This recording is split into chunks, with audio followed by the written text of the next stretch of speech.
So greetings. My name is Jalil Lindsay Lowe, and I am a U.S. Navy veteran. I currently reside in Hampton, Virginia. I'm a Los Angeles, California native, and I'm here to tell my story. So the first thing I want to start by saying is, why did I join the Navy? I joined the Navy right out of high school. Part of me joining the Navy had a lot to do with me like trying to find myself. You know how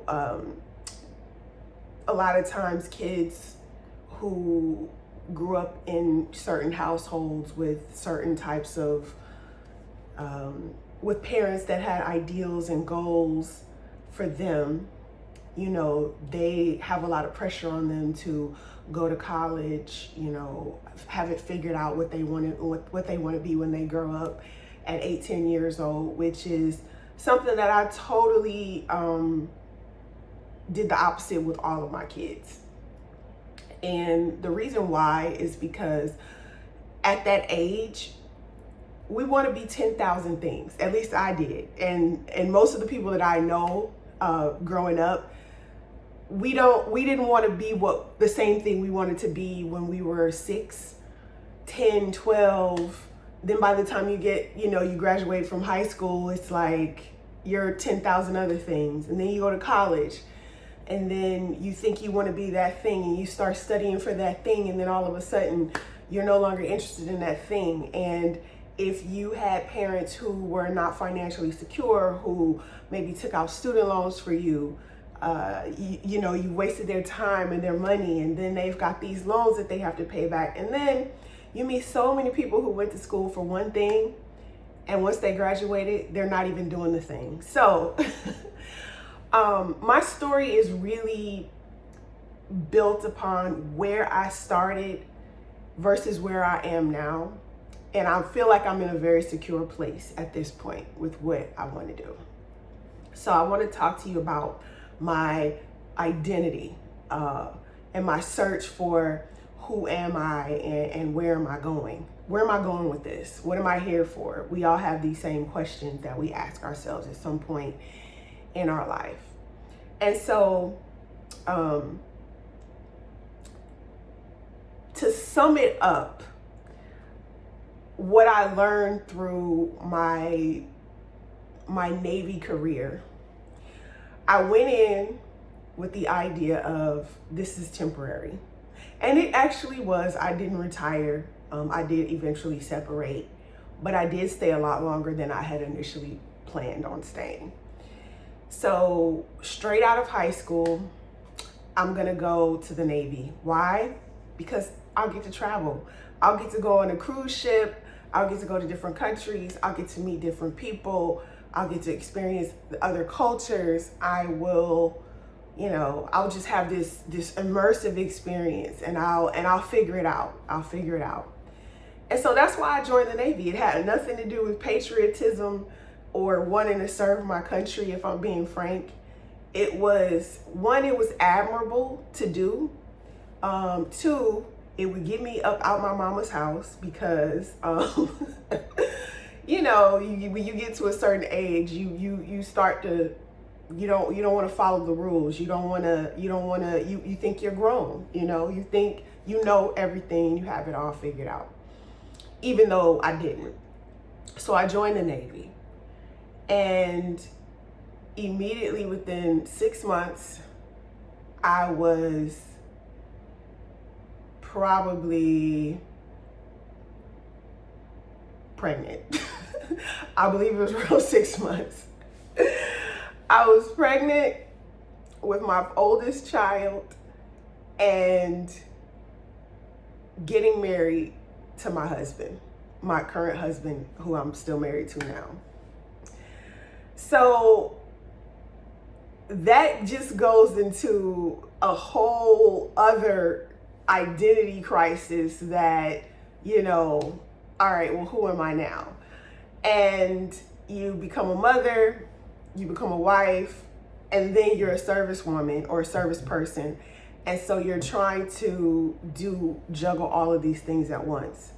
And so then there was a time when I didn't, again, when am I going to figure this out? When am I going to figure out what I want to do for myself, right?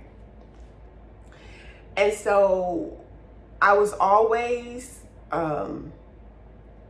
picked on to lead things, to step into my leadership abilities, to, take on more responsibility, set an example for junior sailors.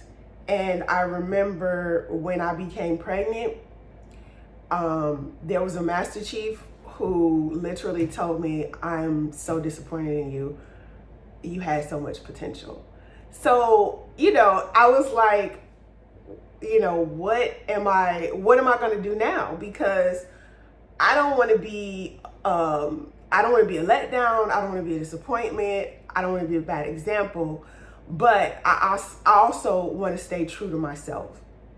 So speeding up the time, I do my service, I finish my time in my first duty station, and I get sent to a ship with a young child and a new husband, and I end up in Norfolk, Virginia, where I currently reside now. And through that whole process, there was a lot of, again, is this really what I want? What is it that I really want to do? I decided I was going to go to culinary school. So I ended up going to culinary school because I was so in love with cooking and nurturing and taking care of people. Maybe this had a lot to do with me having a child young, and then tapping into that different side of myself that I didn't know was there. Because there was a lot of things I could have done when I found out I was pregnant at 19, newly in the Navy. A lot of things I could have done, but I didn't do those things. And so I decided to go to culinary school. Like I said, once I finished culinary school, I had a plan. This is what I'm going to do when I separate from the Navy, because I re-enlisted because I still hadn't figured it out. And so once I had gone to culinary school, this is the plan. I'm going to be a chef when I get out of the Navy. So I'm going to exit the Navy because now I have a plan. I love cooking. I love feeding people. I love nurturing people. So I get out and do that. Start working in restaurants. Hated it. Hated it because it took me away from my family. No days off, holidays, Christmas, none of that. Never got off for any of that. And so then here I am again. What in the entire world am I going to do for myself? And I remember specifically going through this whole process of losing weight and getting fit, getting in shape, and then going into the process of becoming a personal trainer and helping people get their lives together. And what people often told me was that I was like their life coach, that I was very good at helping people overcome mental hurdles and challenges. I was a good listener. I was a good friend. And so, after that, I was like, you know what? I can see it. I can see it. I really enjoy doing this. This makes me happy.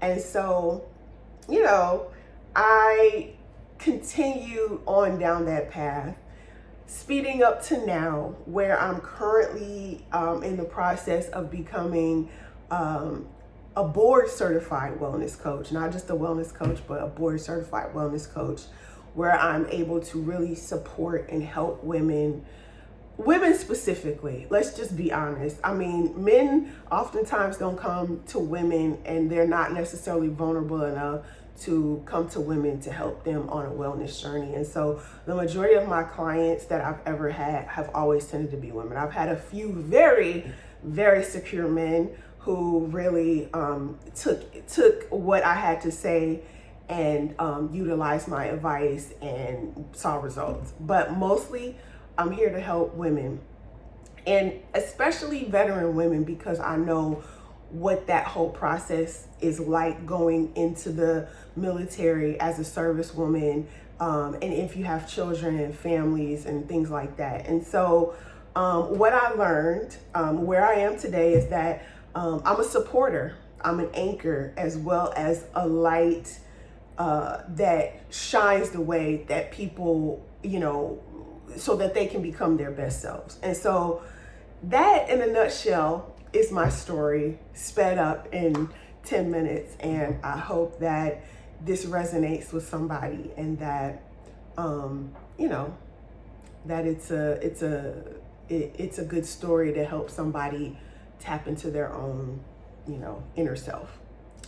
So thanks for listening. Bye.